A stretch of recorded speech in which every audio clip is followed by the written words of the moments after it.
using my phone and a small little gimbal here. We're going to do a bit of an office tour and discussion about artist setups and how I basically have oriented my things for the digital lifestyle, but also as an instructor and freelance artist as well too, and how I kind of keep things relatively tidy, but also you'll see just a cluttered mess as how many artists probably tend to live. Um, for those of you that are joining here for the first time, welcome. This is for my YouTube channel where I do a lot of live streams based on, live sketching, a lot of Q&A discussion, educational talk, and also just artist lifestyle and many times. How's it going, Samuel? So we'll hang out here for a little bit, maybe about, 45 minutes to an hour. We'll depend on how long it goes. But hopefully you guys can hear me and see me okay. But we'll kind of start by discussing about the artist space. Basically, this office room, in the house that I moved into about 2 years ago, was a reserved space for me to be able to use as for classes that I teach online. Which means that this space that I had developed is purely for work-related things, any sort of like personal projects and stuff like that. I may tend to, but of course, we'll discuss things like how spaces like this can be even used towards like write-offs for taxes and whatnot, businesses and all that sort of stuff as well too. But in any case, when I come in here, it's more about the mental thing first. Usually, I'll have outside space where I'll work in like a kitchen or the living room on the couch and just sit there and hang out and sketch and draw. But it's not always the most convenient space, but sometimes I also don't want to be in a tight room like this as well too. So I tend to navigate quite a bit. However, when I do step in this room, because I acknowledge but I also understand that this is the room in terms of where I create and I do a lot of my teaching, the mind and the brain kind of flips a little bit. So I'm already then somewhat mentally sort of honed in the zone to be able to start getting active on producing whatever work I'm going to do. So that means when I sit down, it doesn't take me a lot of energy nor a lot of mental effort to be able to kind of get into the zone to start working on things. And this is because of the controlled environment. Now, granted, of course, we all understand that not everybody has, this sort of thing available to them in terms of extra room and space and that sort of stuff. So I get that. However, if you're able to carve out a little, space in the corner for yourself as an artist, whether you can actually have a laptop set up or even just for your traditional drawing and sketching, that's kind of what we're looking for, right? Ever since I was, living on my own as well too, back in like, when I was in my 20s and my 30s, I would either rent an apartment that had an extra room, or I would very much use a living space and make sure I can kind of isolate that as being much like this, the working environment. So the environment is one of the first things to kind of like be aware of as a independent artist, but also even as students and professionals, because this is a space that you need to be able to be inspired, to have the chance to be able to focus, but also that sort of repetition, the rhythm of things as well too. As people are coming in, we'll see if you have any questions and stuff like that. And you guys are welcome to ask. I'm going to check some things on YouTube real quickly. I put it on live chat, so I should be able to see message and stuff come up. Hey, Maxine, how's it going? Appreciate that. Yeah, so as we're talking about this, we're doing a bit of a tour of the office. Recovery is going well to start right off, as always, with the live streams. Daily, since the starting of last, 5 days, my eyes have improved. You can kind of see the bags under my eyes because I've been so tired. I have eye fatigue. So that's the only thing that's really been kind of hindering me a little bit. Through the day in the morning, like I can see much further now, like out into the mountain. In the early morning when I get up, vision is strong. And then as the day goes by, the vision gets weaker, and more tired. So by the end of the day, like right now, my eyes feel heavy, which is why the bag under my eyes. So this is probably also due to age as well too. Either way, welcome for those of you. So the hot weather's been not too bad, as Rango's kind of mentioning. Right now in Pasadena, where I'm living right now, it's about the upper 90s, so it'll be 99 tomorrow. So it is warm, but to be honest with you, this year the summer has been quite nice. Anyways, let's start right off. We've talked about how I like to kind of like, carve out that space for myself, use living spaces like this as a working room to get myself into the mental sort of honed in zone to just start producing and operating for whatever I'm doing. So when I moved into this place for the first time, obviously I had a lot of stuff I carried with me. The only thing I, and probably many of you have a slight, tendency to do as artists, maybe some of you guys do, but I like to keep things. you know, I wouldn't say I'm a hoarder, but who knows? I might be on the borderline of that, right? I just carry so much stuff. But Isaac is asking, do I play video games? Do I have any hobbies? Well, you'll see in this room today. Uh, but I carry a lot of stuff over. So like my table, my drawing table, or my office table, really, shelves and just things of furniture. I would never really throw away. I mean, I would buy them once, and then I would just like carry them with me from like place to place to place. Even as I was single, and now that I'm like, you know, uh, fully in a relationship and marriage now. So, I had to kind of let go of certain things because, as I would move from one place to the other often, after a couple of years, I would always move. I would just hold on to stuff. So recently, in this last couple of days, but also because, I'm going to get back into working, I'm feeling a little bit stronger. I wanted to just make sure the space was better suited for me as an artist too, and also what I've always wanted to do. So I'll kind of show you guys what we have. And then I'm going to list out some of the products that are around here. I'll tell you where I got them, why I got them, and how maybe you can consider if you're looking for stuff like this as well too. Appreciate that, Akeem. Thank you so much. Emmanuel, I is doing better. A little tired, but better. So I want to pick this up. And I'm on a gimbal at the moment. So I'm going to be able to just kind of move things around with me. So right now at the moment, you're going to see it from, kind of the flip view in terms of the camera. But I'm going to flip this around, and we are going to see it from my vantage point, my POV. All right, let me see if I can actually figure this out. Okay, there we go. So at the moment, you're facing my main sort of hub, and this is where all the computer element and stuff is going to be arranged. So we'll just start from this space here, and then we'll work our way to the back of the office of the room. So what we have at the moment, we'll start with the top of the rig and work our way down. And I'll kind of tell you why I have all this stuff. First, we do have the table. The table's brand new. I just got it. And so this is a table that is obviously going to be able to lift. A little bit slow, but it's something I've always wanted to get. So a standing table I thought would always be really good. You can kind of see the number going up right now. Well, it's kind of bright at the moment. Sorry. So I'm going to continue having this go up all the way. You can kind of see the rigs above there. So I have clearance of room. So right now this is at a level where I'm about maybe a little bit lower chest high. Here is the chair, and there is where the table is. So I can now pretty much stand and work right off of the table. I'll have my main monitor above. The main monitor is an LG super widescreen, and I wanted to get one with slight curvature just to test it out. I was kind of curious about it. Got it on sale for something, I think it was on Black Friday last year, and it's been working pretty well. I like it so far. It's 4K monitor. I think this is a 30-inch, I believe. So it's been working nicely. My main little webcam camera is set up there, which I have a Logitech, which has been basic, but perfectly fine. Also 4K. Coming back a little bit. So the table that I have with the setup, the brand, if I will share it with you guys, is a Sanodesk. I'm going to show you on Amazon. So this is a Sanodesk, and I paid less than that. It's $314 at the moment, but I got it even less. It's actually on 30% off right now because it's on a Labor Day sale. So typically this table, is about $400. Sounds expensive, but I paid for like an old crappy IKEA table that I used for like, over 10 years. And I wanted to get a standing table. So that's why I invested in this. And as an investment, it's going to last me another 10 plus years. So I'm going to do that.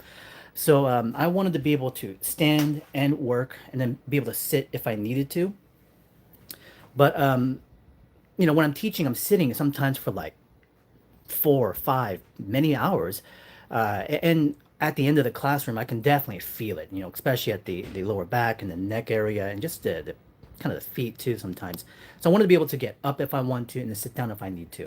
So this desk I do recommend.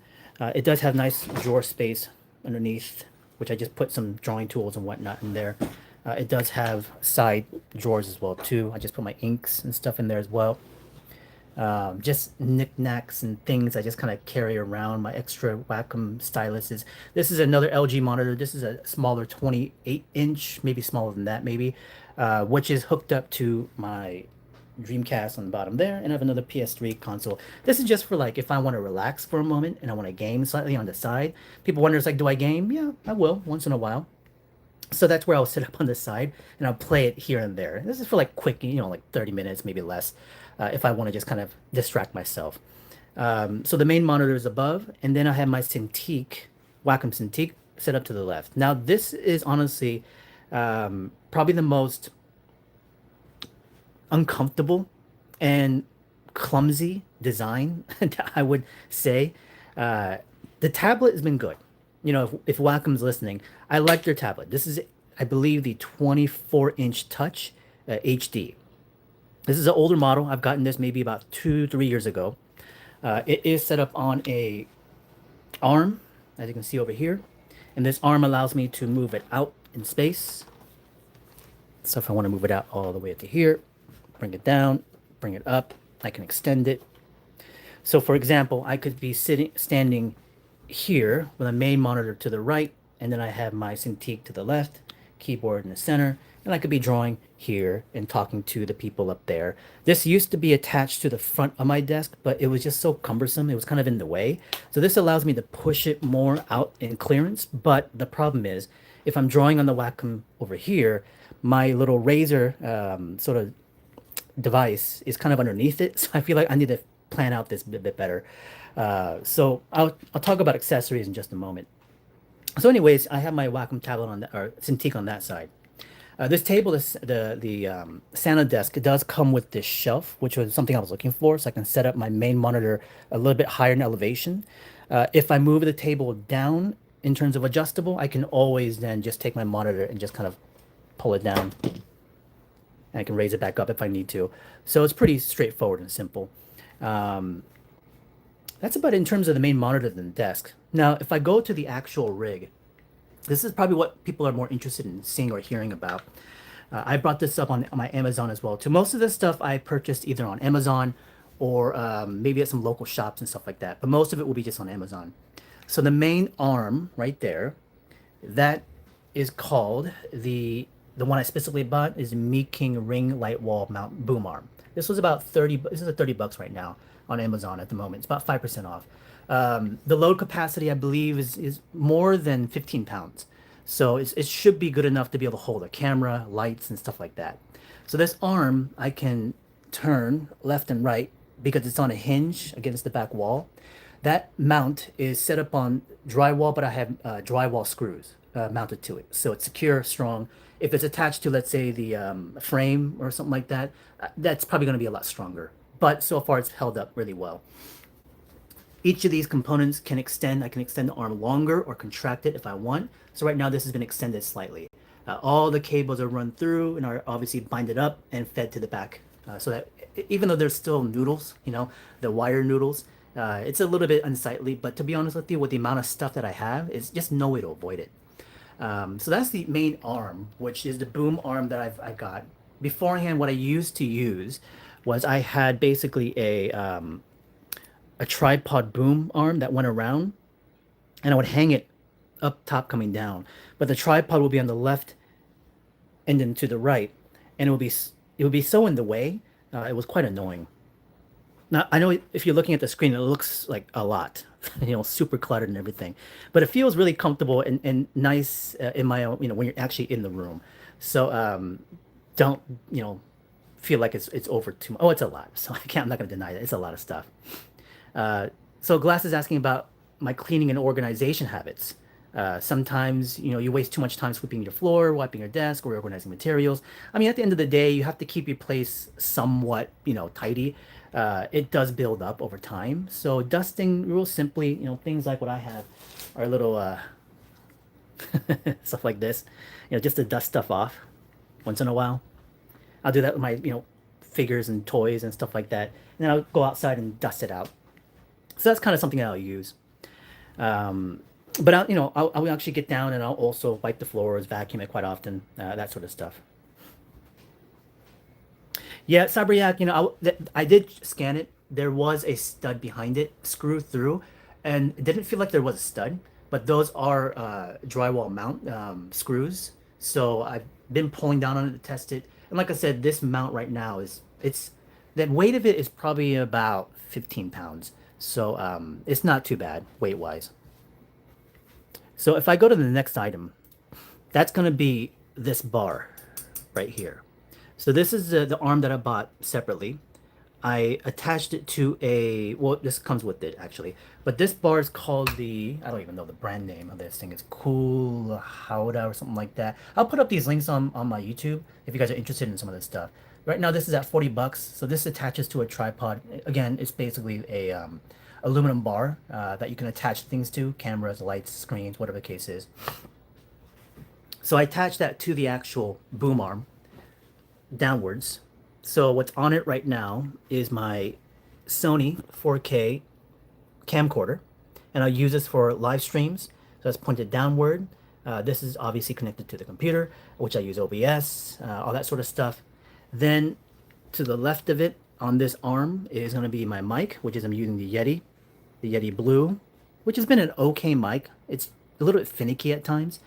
To the left, I have a light, which is on right now, and then to left is on, and then right is another light. So I have two lights basically on each end, one on that end and one over there. So if I want to turn them down into, let's say, the actual surface, then I'll have two lights on each side. So it won't create cast shadows basically. So that's what's on the main arm entirely. And that's about it. The camera is the only thing I would maybe like adjust, here and there, but it is on a mic. No, I'm sorry, not a mic, a remote. So the camera has a little remote like this, so I can zoom in, zoom out, turn it on, turn it off. So I don't really have to touch the camera. I just have a little remote for that. Again, that's just a Sony camcorder. And the remote was a separate item that I bought. It's called a JJC transmitter. And that goes into the camcorder, which then is obviously, connected to the remote. This is also a little bit finicky. They're all kind of third party, which is all right, but it works. So that's the arm connected to the wall. On the table itself, like I said, I do have the Wacom arm, which is a bit of a weight. And this thing is probably about 50, 60 pounds. So with the monitor and everything on it. So it's quite heavy. On the corner over here, I have another clamp, which is attached to another swivel arm over here. If I want to attach a light onto that one, if I want to, I could. This is all my VR stuff. And then I have another bar over here. So this bar at the moment attached to the table is empty. There's nothing on it, but it's there because I can then clamp stuff, additional things like if I want to attach my camera, my phone, more lights or something like that. I can always come back and add more clamps like this easily. So as you can see, it looks kind of like chaotic, but it is organized for me. It is something that makes sense. Below is just a bunch of stuff. I'll even show you this. Down here, this is the scanner that I'm operating. Scanners are really quite annoying because there's no in-between. This is really like an in-between scanner, honestly, because this scanner is the Epson, what model is that? 16,000, I think, 11,000 XL. And this Epson is a large bed scanner. This thing will scan 13 by 19 inches.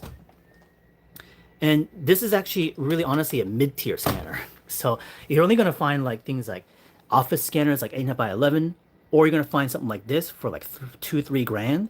And then you'll find massive scanners that are professional that are $40,000. So scanners are really, really tough to really kind of find something good as a mid-tier, because anything under 3,000 you're not really going to find, or you have to buy like $100 scanner. So between the basic, sort of crappy scanner to, even a mid-tier scanner, you're not going to find anything. So it's really annoying. The one thing I don't have are printers, but scanners are kind of crazy. All that stuff is just storage, things like figures, and I'm, producing cables and trading cards and all that sort of stuff. Footrest down there. So that's pretty much the desk setup. The PC is over here to the left. So the PC right now that I'm operating is a new one. Just got it, what is it, a couple weeks ago. So I'm running, this is the 5080 GeForce, about 90 gigs of RAM. Everything's brand new setup. Old PC that I had was like 6, 7 years old. So, stored it in a box. It's actually sitting over there. So I need to actually put that out somewhere in storage. So that's why we had this PC sitting up on top. It was sitting on the floor before, and I agree with somebody's comment. It's like, maybe put it up above. Yeah, 90 gigs of RAM. That's because I do a lot of video editing as well. So I might have like a 4K video that I do on my, camera setups when I go like wildlife and stuff like that. So I need to be able to run like Premiere really well. You'll see on this desk, you'll see like a lot of the markers that I operate, just tons of figures that are waiting to be painted. Even like stuff that I've actually already made. This is an old model kit that I produced or made up. This is the Kshatriya, painted it up myself. This is an old model kit that I put together years ago. And there's boxes of model kits I still have to build. So this was supposed to be like my little hobby corner, but it just got filled up with a bunch of things because I don't have enough space really. So it's gonna go a lot of it into the garage when the garage is done. You'll notice I have a lot of external hard drives also. This thing has 4 gigs of 2 gigs each SSD, Generation 5s. But I still attach a lot of external hard drives. So I have one here, and I have a bunch back there that I still run. So somebody was asking about the chair. So the chair that I got was, let me see actually the brand. The tag is still on it. Excuse me as I take off shirts and jackets.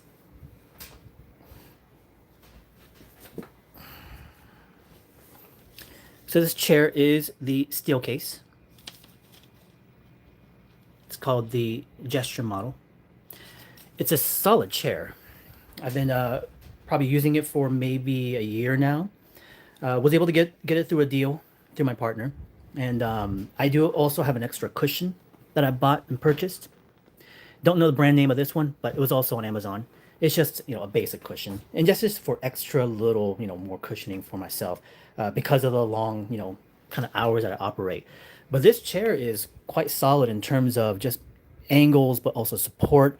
The armrests are fantastic in terms of being able to extend.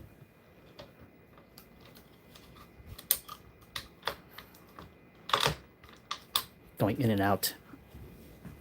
It's been great. I recommend it. Steel case. It's expensive. It's heavy.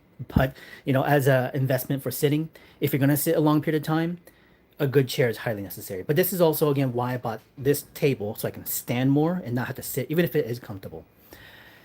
Let's see. That's about it in terms of a lot of the computer stuff. I'm trying to think of anything else in terms of like hardware that I would recommend. As an artist, of course, this space at the top is where I'm going to be drawing a lot of times. And by the way, this is now some of the smaller things. I used to purchase a lot of Razer products. So this is just a Razer, mouse. This is the Basilisk model. Isaac, absolutely, of course, very famous brand, and probably out of my price range in terms of purchasing a chair from that. But Razer is, okay, it's fine, it's operable. It's just something I bought at like Best Buy and stuff like that. So if anybody is like a gamer or a professional gamer, stuff like this is going to be whatever. But for myself, just for daily use, Razer is fine. The only recent addition is this new keyboard, and this is the Keychron. It's super heavy. This thing is like 10 pounds. It's all metal. Keychron model.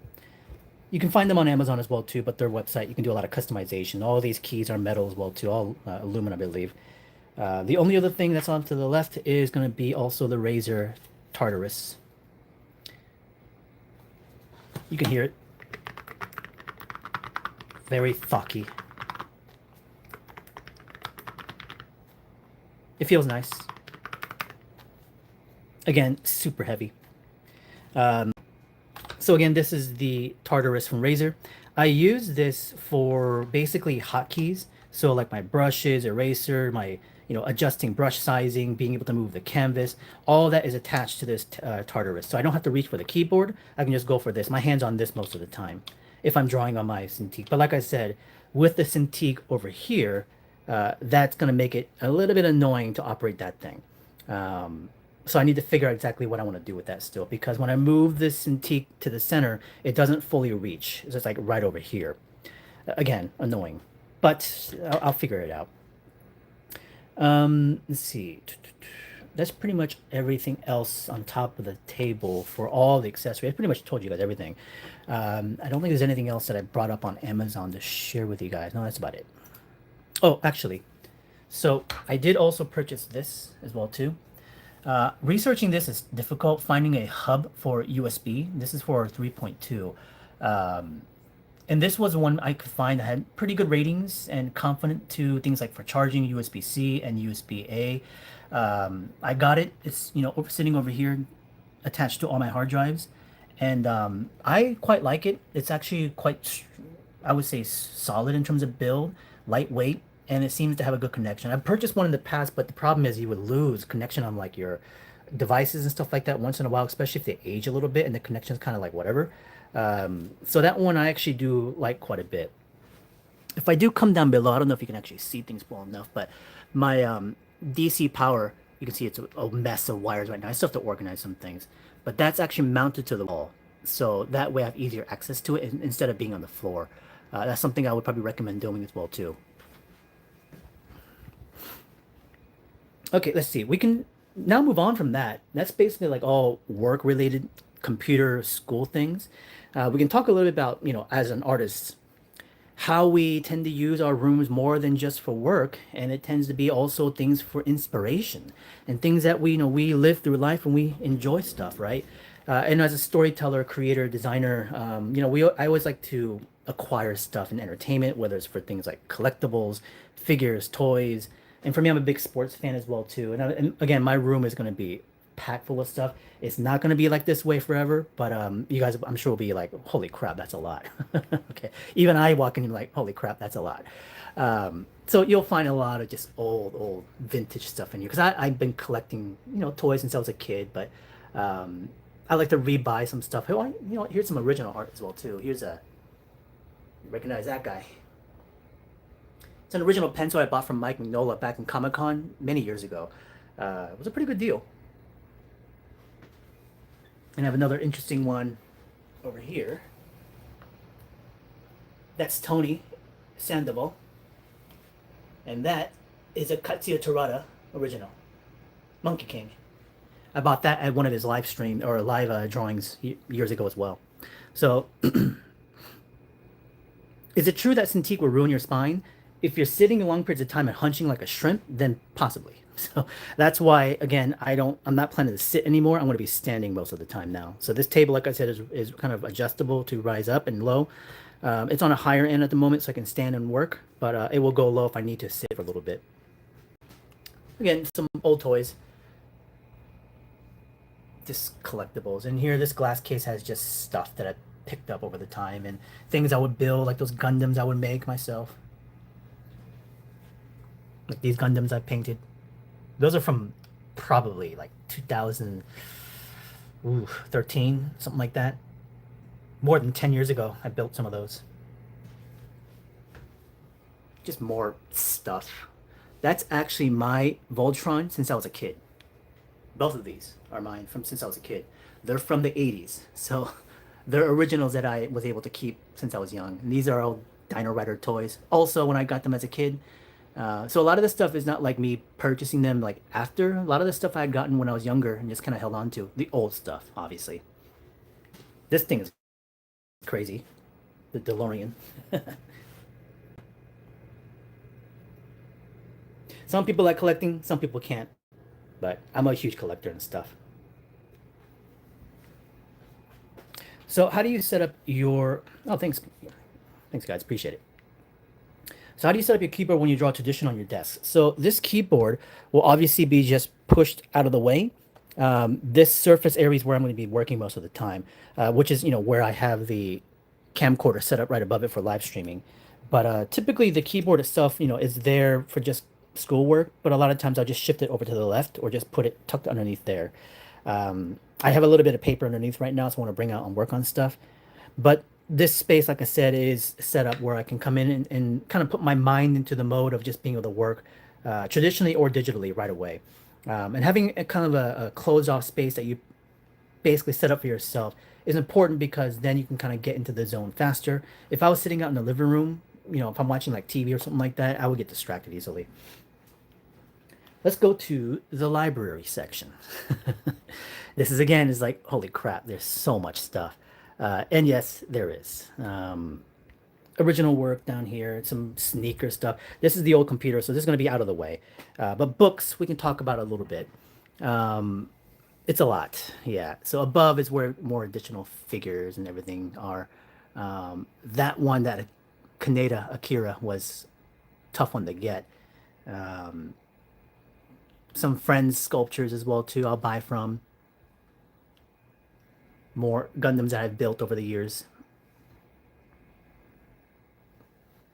Isaac is asking, do you find that investing in things you'll use every day for many hours is a good idea? Absolutely. That's why we also invest in books. They may just sit there, but eventually we'll pull them out. A couple of interesting ones in the books. Some of these are, like I said, old. I've carried them with me for many years. And even though some of these books are kind of like, honestly, whatever, they've been pretty solid in terms of use. What I mean by whatever is that a book like this one, the World War II book, I bought at Barnes and Nobles, God, when I was probably in like college. And it was one of those bargain deal books. It was just sitting on a shelf. They would like say 20% off or 30% off. And I have a lot of those kind of books. This medieval art book, also same thing. I would just go to, Barnes and Nobles and buy books like that. The Dragonology book, the art of, not this one. There was a couple other ones. The Art of Armor was a good one that I bought traveling. The Warbirds one is one I also got at Barnes and Nobles. So there's a lot of these kind of books where I just kind of carried through. But then I have a lot of like vintage books, like this one over here, the Hokusai sketchbook, back from the 70s. Really good one. Oh, you'll also find my Dynamic Bible sitting in there. This one's that perspective book everyone asks about, basic perspective drawing. It's a good one. This one is by Montag. I'm asking when's the gunpla course coming out. um,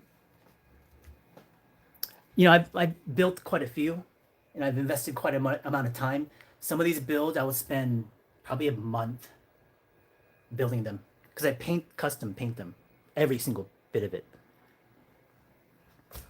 Other books on this side, you will find some of the comics now. On this particular shelf is most of my graphic novels and art books.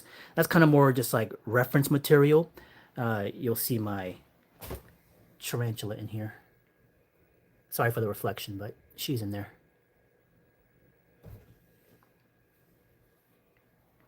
That's Petunia. I've been here since 2010.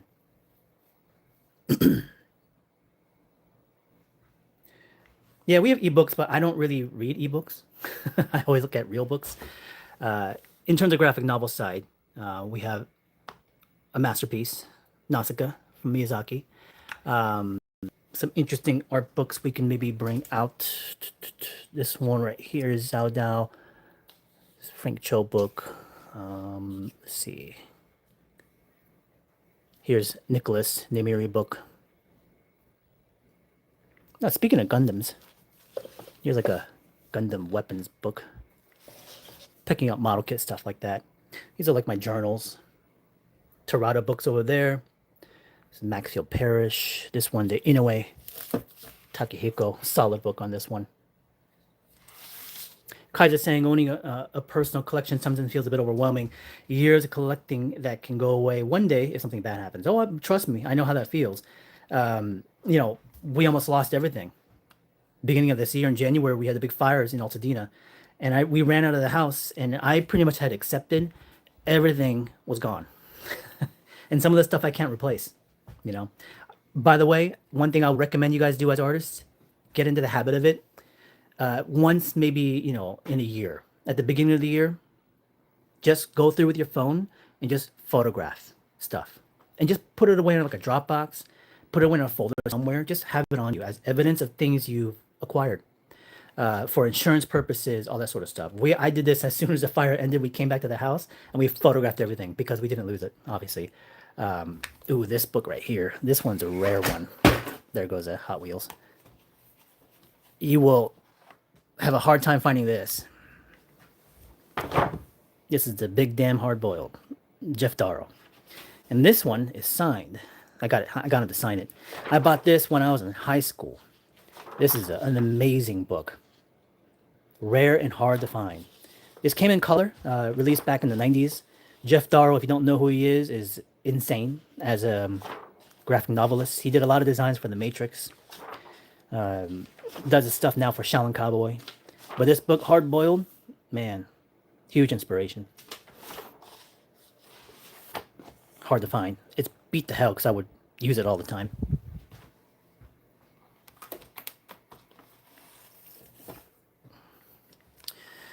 A few books down there just for reading purposes. What's my digital backup process like? Do I mainly use externals? I do have externals. I have a lot of my stuff on Dropbox, on the cloud.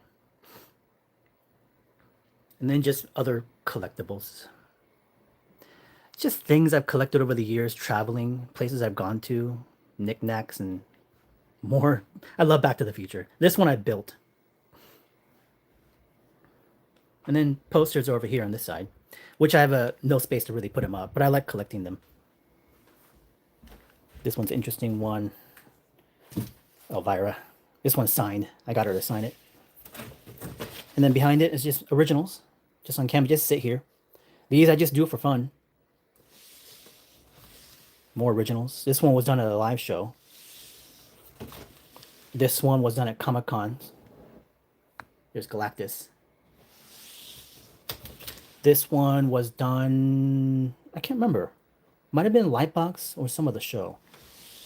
So they have stacks of those, and I have like more of them here. That's out of the office.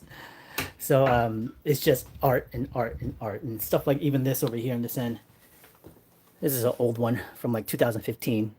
It was for like a anime gallery show they wanted me to do or have me at as a collective. So I did a bunch of anime characters. You'll see the Gundam back here. These are originals on rice paper. I just did with ink and brush. I think these are the only two I have left from that show. And I did like 10 pieces. Fun stuff. Cameras. This is my main rig right here. Just using the Sony body. I have a second one here. In terms of like cameras, if you're doing any sort of reference inspiration collection, if you're into photography at all, any brand is perfectly fine. Even if it's just a point and click, honestly, even just your camera phone is more than enough. If somebody thinks like, should I invest in stuff like this to get really good reference shots for myself? Only if you have interest in photography and if you're trying to do maybe other stuff with it. For instance, like film, video stuff. If you're into, let's say, like a specific subject matter, wildlife, sports, something like this as well too, where you just need a little bit more reach, then you would invest in things like long lenses and whatnot. But to be honest, it's like, if you're a student, I don't think stuff like this is really that necessary. Only maybe until like after, or you have some, income that you can actually use for stuff like that. But if you are, an artist and draftsman or painter, I think investing into photography is actually a really good thing. I think having like a secondary sort of like, not even a hobby, but more of like a creative outlet, I think is kind of drastically important. So whether it's a combination of things like drawing and photography, drawing and sculpting, drawing and acting, whatever secondary media that you can use as a way to explore a creative end to kind of get you going, I think is a really, really good thing. So this kind of hones my eye and being able to obviously think about composition, lighting, shapes, forms, that sort of stuff. Even if I'm not drawing it, at least I'm paying attention to it as I take a photograph of it. So as I travel a lot, stuff like this I carry with me. We had a question here about, having a hard time trying to find a good camera for cheap. Everything in Brazil, yeah, it's expensive. So it is in the US, anywhere else in the world. I think getting things like refurbished secondhand is going to be your best bet, especially with full frame, medium frame DSLR cameras. Getting refurbished off of the websites, going to places even honestly like eBay, I wouldn't do Craigslist. Should be more than, capable. This camera was one of my first, sort of cameras I invested into. This is a Sony A7 III model.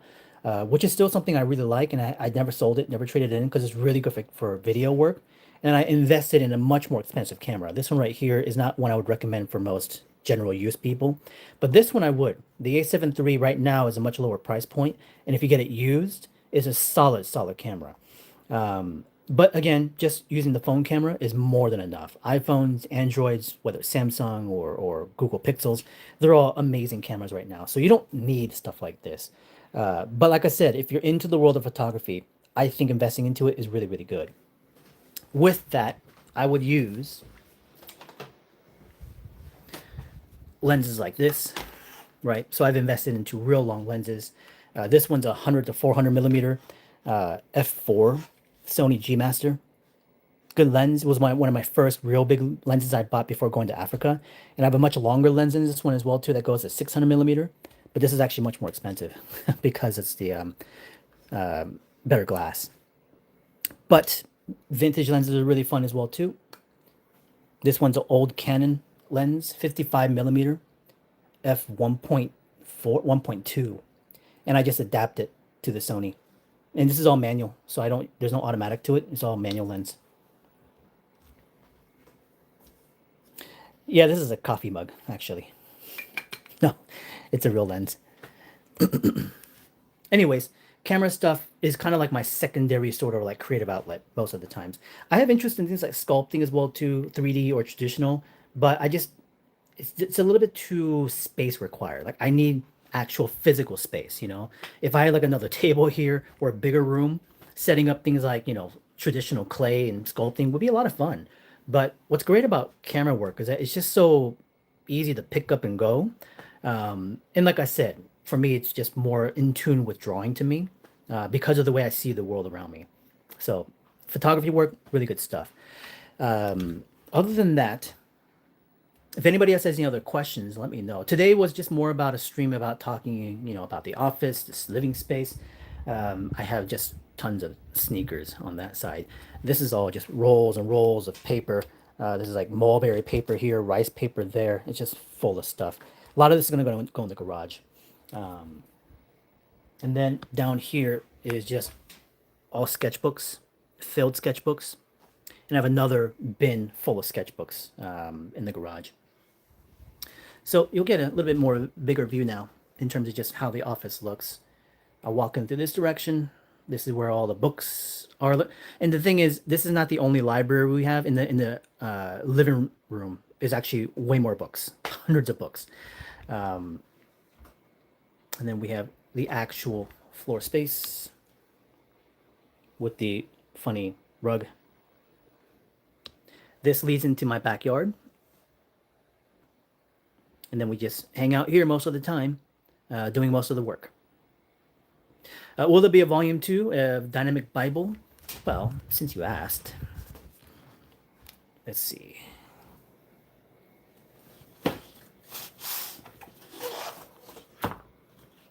This contains the current work of stuff that the Dynamic Bible will house. And I just got into this page already. So this is actually part of the secondary chapter, which is about halfway into the book. So the book is almost done in terms of the art. And the book should release sometime next year. It was supposed to be this year, but the problem is I got sick. So with the health condition, had to take a back seat, but feeling better. So we are going to get back into it. Give me a second here. I'm going to set this up on the gimbal to be on the table so I can face you guys.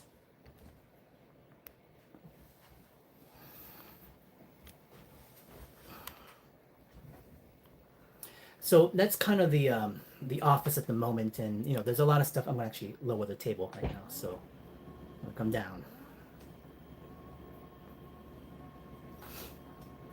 All right, we can hang out for a little bit, but that's pretty much the space in terms of what I do day to day. When I come in here, I'm mostly working. I may take my sketchbook and go to the living room once in a while.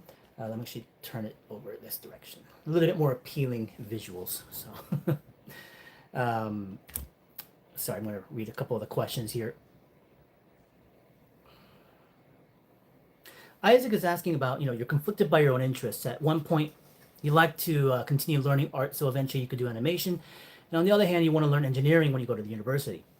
I mean, honestly, you have to kind of follow your gut with that one. You know, it's like there's going to be no right or wrong choice. You'll find out. That's the whole point in life, right? You try things, you risk stuff. Some things work out, some things don't. But at the end of the day, as long as you're following your gut and not just being told what to do, it's always a nice feeling to have that sense of choice. And whether they're, leading to successful things or not, there's still time, to be able to actually do other stuff as well. Trashy Trab Art is asking, do I only sketch with permanent mediums? Generally, yes, but I have no problem with pencils and stuff like that. Back in art center days, all the stuff was initially, charcoals, graphites, dry media is what we use a lot of the times. But for myself currently, it's still just, going to be mostly ink. Yeah. Maxine, am I going to be at Lightbox this year? I will be. And the plan is to do only one live talk at Lightbox, but I will be present at the table with Superoni. We'll see how I should be fine. I'm going to be at New York Comic Con in the early part of October as well too. So we're going to do New York Comic Con and then Lightbox Expo after that one. So if anybody's in New York, East Coast, come out and visit Superoni and me out there. I'll be with Dong Ho Kim, and I'll just be hanging out doing commissions. So nothing really new to sell in terms of books just yet, but next year, second book will be out. Kevin, how's it going, man? He's asking about my cat Piper. She is now 14 years old, and I've had her since she was 8 months. So she's up there in age. Her back is a little bit stiff from probably arthritis, but she's still attentive, and her eyes are clear, no haze, and she's always hungry. Favorite character from Third Strike? I've always really been into the Yin and Yang brothers. I just love their design. I just found it to be really, I don't know, just their aesthetic. I always enjoyed. But there's several characters in Third Strike I was a really big fan of in terms of just aesthetic. Just like them, Ibuki. I was a huge fan of the way her design was. But in terms of just straight up play, if I was to go to one naturally, it actually would be Ken. Favorite tank? You can't really go wrong with. I don't want to say the Sherman tank. The one I used to research and draw and sketch a lot was the Patton.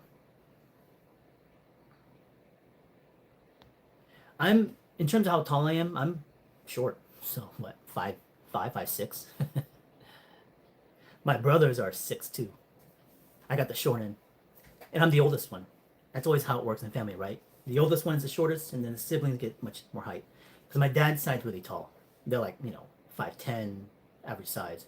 My dad and my dad's side was the shortest. My mom's sides are all really small. So I got that side.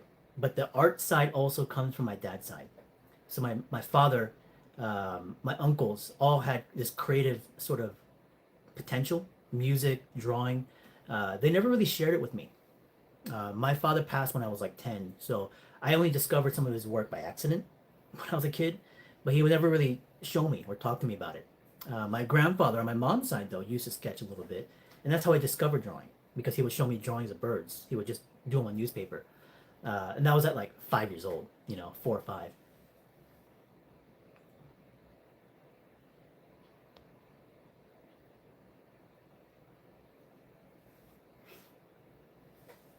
So Trashy Travis is asking about, you're working through the Dynamite Bible, and you're getting a little bit stuck on the merging, cutting, warping of cubes and shapes. Any extra advice on that? Observation is probably your best bet, Travis. So the idea of being able to merge forms together, by trying to imagine it in your own mind, you're not going to be able to see it very well. So there's 2 bits of advice. One is observation. Observe actual things.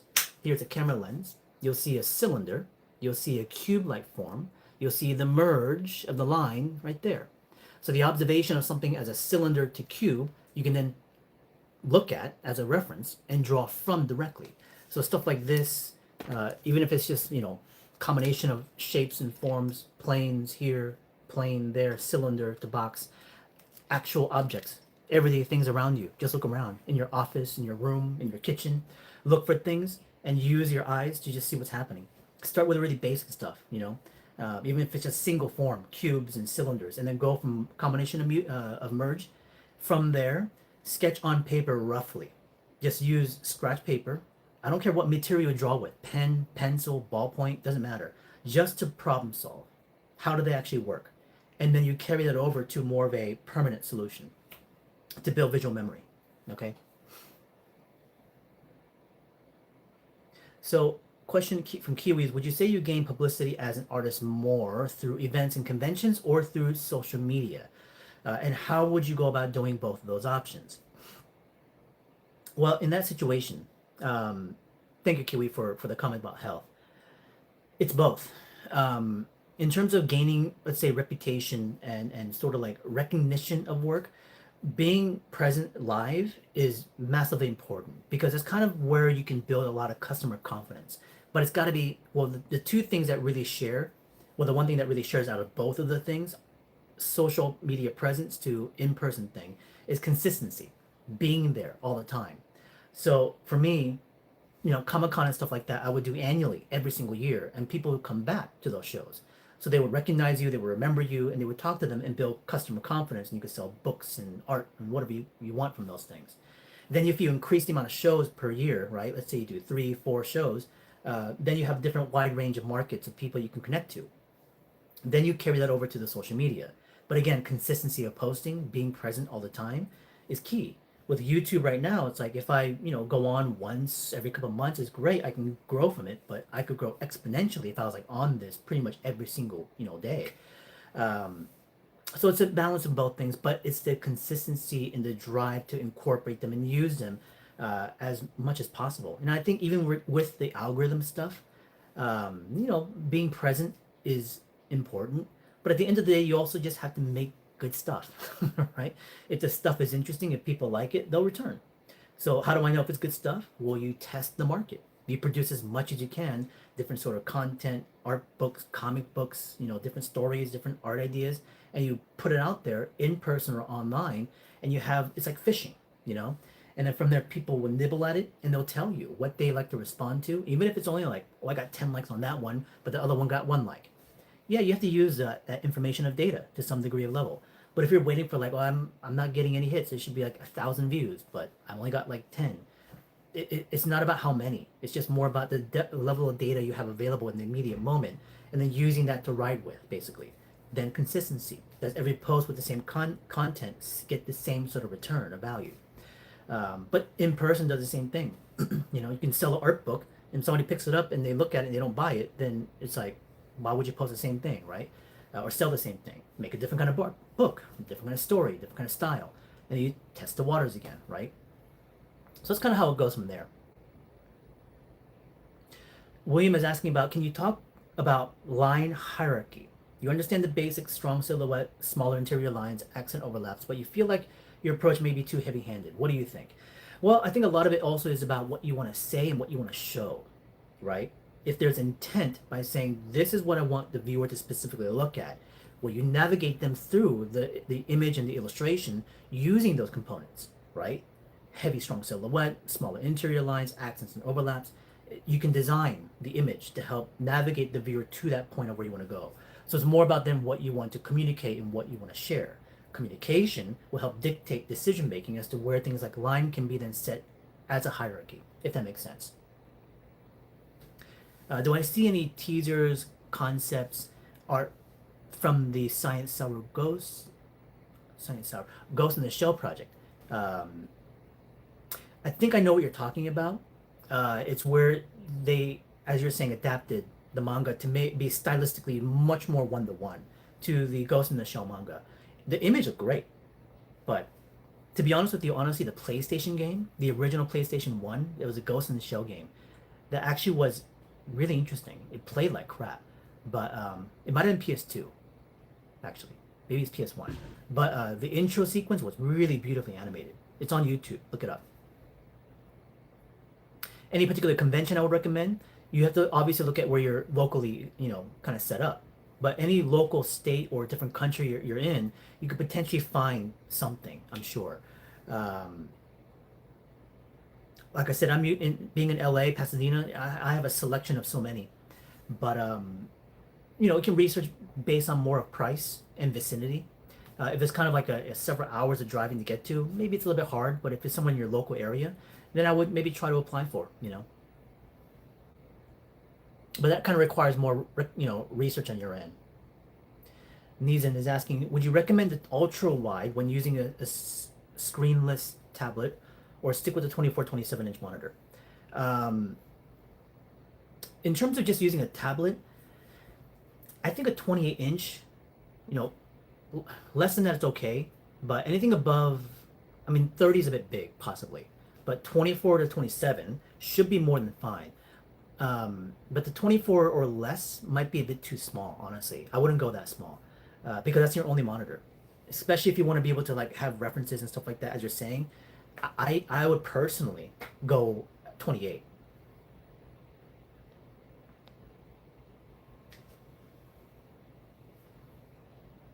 Kiwi's also mentioning if you're struggling with finishing long, better quality personal projects and feeling unsatisfied with your quick sketches.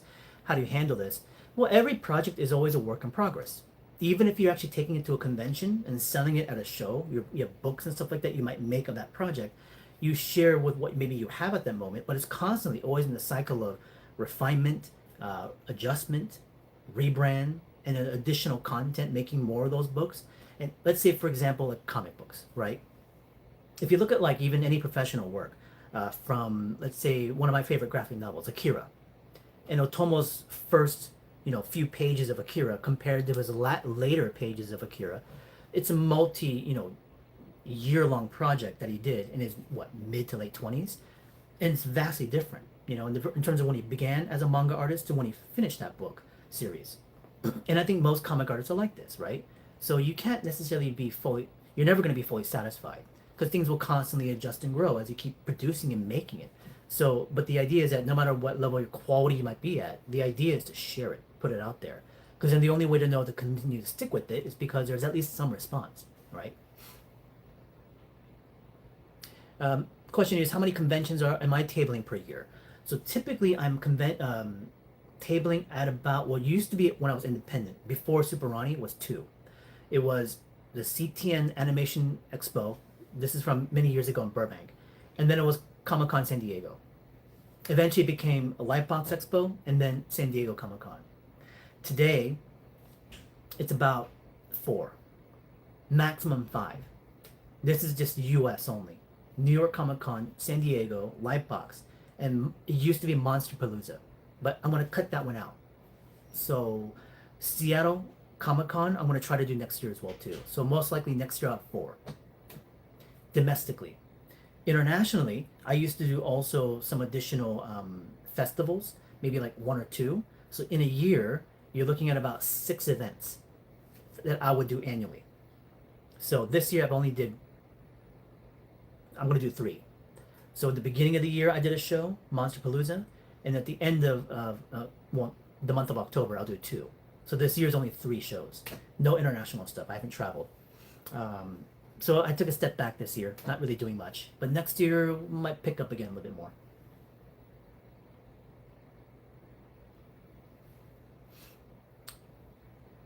Jian, appreciate the donation. Thank you so much. No question there, but thanks again for supporting. Kiwi, I'll get your question. Just one, I know that it's okay to ask, so I don't mind. But I'll take a look at this one. So I think this is the question, which is, how did you start as an artist? Oh, I'm sorry. Yeah, that's it. How did you start as an artist? Like, did you move to a location with a good art community? If so, how did you support yourself financially early on? I'm struggling with this a lot. Well, it was more based on education first. You have to understand, my education after high school, I started, you know, 20 plus years ago at the Art Center College here in Pasadena. So I came to a location at an art college, not because this is where the industry was, but that was because it was a recommendation of a good college. And it was just due to local people of the state I lived in, which is in Oregon, and because there was a lot of Nike employees. My mom found out about Art Center through them, because they would come get haircuts for her from her. So they told her about Art Center, and I found out about that through her. So then I applied to Art Center afterwards. Um, so I went to Art Center, wanted to become an illustrator. Actually, I wanted to be a comic artist, not knowing about concept art and that sort of thing. And then eventually I decided to do concept art for games. So then, of course, being in LA, there was game studios all around. So it just happened to align. If I went to the East Coast and I wanted to work in video games, I wouldn't stay there because there's no studios out there in the East Coast. So I would have to move to the West Coast anyways. So from education, then it's industry driven, right? Not necessarily people driven, but industry driven. So even if you don't get into the industry, still the industry focus is maybe how you might want to locate yourself, right? But then now it's the play upon finances and stuff like that. How did I support myself? Well, when I was in school, thankfully, parents helped out. I took a lot of personal loans, which was quite a bit. I didn't work jobs while I was in school because to me that was my job. So I was a full-time student and I went 4 years straight and I finished art center for a degree. But that was a classic sort of way of how you would do education back then. Today, most people don't really go to the college as much. It's still a proper route, but it's not as popular of a choice for most people these days. The cost is too high, and the kind of education and art specifically you can find online most of the times, much cheaper. But as an independent student, it's like most likely you're going to be working part-time and also, doing classes here and there. Mainly because if you're in a college, you can do things like financial aid and get loans to pay for that sort of stuff. But anyways, that's kind of how I kind of approached that. And then, of course, when I graduated, I then applied for jobs and got a full-time job and supported myself from there and went independent eventually. Question about having the hang or getting the hang of form interlocking. Sorry, the chat keeps updating, so I'm scrolling down a little bit. The form interlock. You've been doing the isolated exercise, but you still feel like you can't make the jump to your final sketches studies. Going back to similar to the question about form merging, that's pretty much the same answer, which is, looking at more primitives, practicing through observation, study from others, right? So other people that have done that same exercise, see how they did it. And then from their copy to kind of get an idea. So like, well, that's how they're approaching things. Then I'll do a slight customization of my own and see if I can adjust it. And then you start to develop more and more from there. Then patience, because you're not going to be able to get it within a couple of weeks or a couple of months. It might take years, right? So that's kind of what's going to take. So I can't scroll all the way back up, but let me see if there's other questions I can get to real quickly. Salman's asking, as an artist, what do you think about consuming art content more than making art? Because sometimes it's really hard. You had a really hard time to just start your own project when consuming art content or the other. So I think for me, as you can see with the amount of stuff I have on my walls, consuming art media is a huge component to me creating my own art, because it's a whole nother question about originality, right? Because I'm not trying to really produce original work. I'm trying to produce a fresh take, an interesting concoction of various stuff that I've seen, whether through known media or through the real world, whether it's like my own life, that things I've experienced, to going out there and researching and observing the real world like wildlife or people. So as we take from all this visual inspiration, how we kind of like cook with it as a chef, those are the ingredients, you're then able to produce some taste. And some people will like that taste and some people won't. And you have to develop your own style of taste as well too. But the more you consume, the more you're able to discern what you like and don't like, right? So if you don't have enough of that resource absorbed, then you're never going to be able to have enough diversity within that. William's asking, you're curious, is drawing easy for me now? You wonder if it's more about thinking what to draw than how to. It is easy, but at the same time challenging, of course, because I don't know how to draw everything. But the difference is in the mindset. Because even though it's challenging, at first when I was a student, I would be a little bit anxious and a little bit of kind of avoidant of things, right? I know I should learn how to draw that, but I don't really want to deal with it. So you'll sidestep it. But today, if it's a challenging thing, it's exciting. It's like, oh, I need to figure that out. I can't wait. So currently, am I going through those cycles at the moment? Yeah. My next transition of trying to find out how am I going to elevate myself in terms of skill? And it's not purely just practicing already what I have. It might be deconstructing what I have as a skill and finding different ways of looking at stuff. Super challenging. How do I unlearn what I've learned, which I've mentioned in the past? So it's more of a mental challenge at that point as well too. Hyun's asking, do I have a beginner lessons for sale? Well, that's what the dynamic sketching class is about. And if you don't want to invest in a full class, the sit-in position, which is what, $180 for a seat, allows you to be in the classroom to talk to me, ask questions, and also see how students draw. I've taught people who have never drawn before in that classroom. Question here is, what is the best choice for digital art screen tablets? Honestly, just the Wacom tablet is more than capable, but brand-wise, it doesn't really matter. The Hoyons, XP pens, Wacom tablets, they're all generally going to be the same. Hardware-wise, I mean, I bet you if anything else, most of those materials are manufactured by the same places in China. Okay, so then there's personal preference based on like the pedigree of the material, the products you maybe interacted with as a over the years. But build wise, quality wise, they're all the same now. Software can be a little bit different. Like the Wacom software drivers are still kind of like whatever to me, but the hardware is perfectly fine. Um, and I think like the what is it, the Wacom Intuos? I still have the Intuos 4. It still works after so many years, and that should be more than enough as a tablet. It's not cheap either, too. That's like $300-400, something like that. Some of the other ones like XP Pen, Huion are cheaper, but like I said, I think quality wise, they're about the same. Travis was asked to be in a small con in November. It'll be your first booth. You're really nervous because you haven't done any big pieces. Mainly been trying to learn full time. Any advice on that? Yeah, start small. You don't need big stuff to sell. Like, for example, um, I don't have a lot of prints around me at all. Stuff that I would sell. But, making small things are perfectly fine. Like how many, if I made a print and I sold it for the first time, how many should I even make? If I just gave you a hard number, 30 copies, I would, sometimes make 100 back in the day, then I have like 50 left over, and you can use them for future shows, but if you only do one at a time, it might be something you don't want to keep. So if you have like 3 or 4 different sort of like prints and maybe made like 10 each, this is just a start off. I think it would be fine. Then things like stickers are great. Original art is also really good as well too. And if you're selling original art, don't undervalue yourself.